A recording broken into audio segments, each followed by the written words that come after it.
আসসালামু আলাইকুম প্রিয় দর্শক, আপনাদের সকলকে আমন্ত্রণ জানাচ্ছি দর্শকের কথা অনুষ্ঠানে।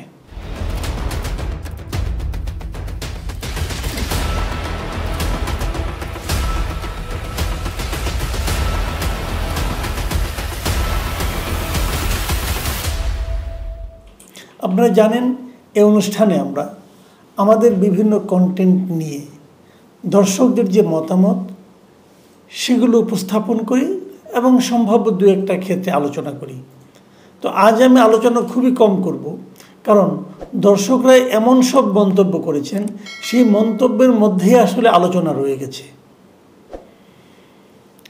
তো আমি আজকে যে তিনটা কন্টেন্ট নিয়ে আলোচনা করব, তার প্রথমটা হলো যে উপজেলা নির্বাচনে বিএনপি যায়নি, এ নিয়ে আওয়ামী লীগের খুব উদ্বেগ ছিল এবং এইটা যাওয়াটা না যাওয়াটা বিএনপি রাজনীতির জন্য কতটা ভালো হয়েছে, কতটা মন্দ হয়েছে, এই ছিল আমাদের এই প্রথম কন্টেন্টে এটার আলোচনার বিষয়বস্তু। প্রথমে যে মন্তব্যটা এসেছে, মিস্টার সাইফুল ইসলাম লিখেছেন, বিএনপি যদি নির্বাচনে অংশ নেন, দু একটা জিতেও তাদেরকে জেলে থাকতে হবে, চেয়ারম্যান আর হতে হবে না। তারপর মিস্টার জুবাইদা সুলতানা লিখেছেন, সঠিক সিদ্ধান্ত নিয়েছে বিএনপি, এই সরকারের অধীনে নির্বাচন কোনো দলেরই অংশগ্রহণ করা উচিত নয়।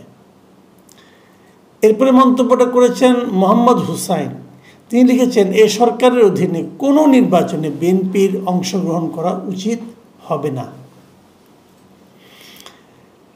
লিখেছেন মুশফিকুর রহমান লিখেছেন, প্রথম আলো পত্রিকার আজকের সংখ্যায় বিএনপির উপজেলা নির্বাচন বয়কট সংক্রান্ত নিউজটি ফরমাইশি রিপোর্ট। আসলে প্রথম আলোর এরকম একটা রিপোর্টের উপর ভিত্তি করেই আসলে আমি আলোচনাটা শুরু করেছিলাম। সেই রিপোর্টটাকে উনি ফরমাইশি রিপোর্ট হিসেবে অভিহিত করেছেন। আমানউদ্দিন আহমেদ লিখেছেন, এই ডামি সরকারের অধীনে বিএনপি কোনো নির্বাচনে অংশ নেবে না, এটা পূর্ব নির্ধারিত স্থায়ী কমিটির সভায় নির্বাচনে অংশ না নেওয়ার বিষয়টি শুধুমাত্র আনুষ্ঠানিকতার সিদ্ধান্ত। এটা নিয়ে এত হইচই করার কোনো কারণ নেই বলে মনে করি। যারা এই বিষয় নিয়ে বেশি মাথায় ঘামাচ্ছে, মনে হয় বিএনপি নির্বাচনে অংশ না নেওয়াতে তাদের আঁতে ঘা লেগেছে। আমি মনে করি বিএনপি সঠিক সিদ্ধান্তই নিয়েছে। মোহাম্মদ নুরুল আমিন লিখেছেন, ভুল সিদ্ধান্ত, ভুল কারণে বিএনপির বর্তমানের অবস্থা। বিএনপির উচিত পাকিস্তানের ইমরান খান থেকে শিক্ষা নেওয়া। মানে উনি বিএনপির এই নির্বাচনে অংশ না নেওয়াটাকে ভুল বলছেন। বেলায়েত হোসেন লিখেছেন, উনি আবার পয়েন্ট করে লিখেছেন, 1 নম্বর লিখেছেন, বিএনপির জাতীয় নির্বাচন বয়কট ঠিক আছে। 2, বিএনপি আঞ্চলিকভাবে নির্বাচনে না গেলে এলাকাভিত্তিক কর্মী হারিয়ে যাবে। 3, বিএনপির অস্তিত্ব থাকার জন্য আঞ্চলিক নির্বাচনে যাওয়া উচিত। মানে উনি জাতীয় নির্বাচনে না যাওয়াটা ঠিক বলছেন, কিন্তু উপজেলা নির্বাচনে না যাওয়াটাকে ঠিক বলছেন না। মোহাম্মদ আহসান লিখেছেন, কত শতাংশ জনগণ বিএনপির পক্ষে সেটা মুখ্য নয়, কিন্তু আওয়ামী লীগের বিপক্ষে 97% জনগণ। এদের পতন হবেই, কারণ তারা জনগণের বিপক্ষে গিয়েছে। একবারের জন্য বিস্ফোরণ ঘটলে এরা পড়ে যাবে, পরে তারা কোথায় যাবে? যাই হোক, আপনারা শুনলেন এই নির্বাচনে যাওয়া না যাওয়া নিয়ে মন্তব্য।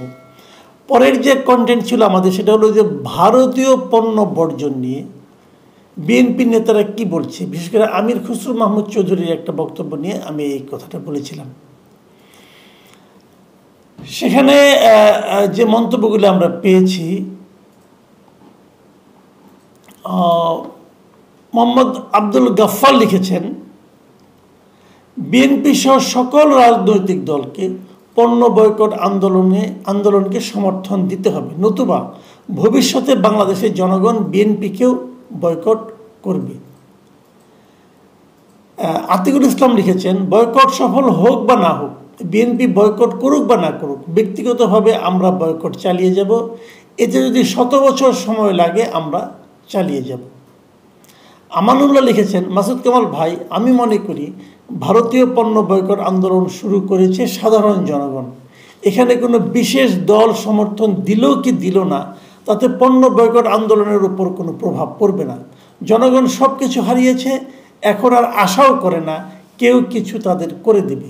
দিন শেষে আমাদের সকল দলের নেতাদের বোধোদয় হোক এই কামনা করি। সাইফুল ইসলাম লিখেছেন, বিএনপির সবচেয়ে বড় ব্যর্থতা হচ্ছে আমির খুসরুদের মতো লোক এখনও দলের স্টার্টিং সিটে বসে আছে। মনির আহমেদ লিখেছেন, কামাল ভাই, আজ আমার ওপর দায়িত্ব পড়ে একটা প্যারাসুট নারিকেল তেল কেনার। আমি বয়কটের অর্জন ঠিক রাখতে জুই নারিকেল তেল কিনে আনি। আসলে বয়কটটা যে সর্বব্যাপী সাধারণ মানুষের মধ্যে ছড়িয়ে পড়েছে, এই মনির আহমেদের এই বক্তব্য থেকে কিন্তু আমরা সেটা বুঝতে পারছি। কে এম ফেরদৌস লিখেছেন, আসসালামু আলাইকুম রহমতুল্লাহ ভাই, আমি তো শুরু থেকেই কইতাছি আওয়ামী লীগ বিএনপি একই কথা, একই ক্যাটাগরি, এরা সব মির্জাফর। বিএনপির আমলে আমি মালয়েশিয়ায় আইসি, 10,000 টাকা আলাদা করে এক জায়গায় দিতে হয়েছে।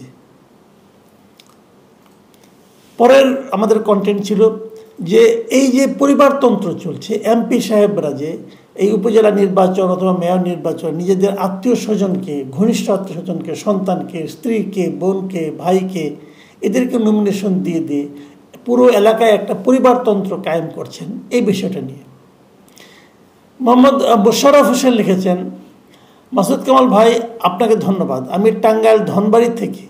এই ধনবাড়ি উপজেলার গত চেয়ারম্যান ছিলেন খালাতো ভাই, আবারও খালাতো ভাই।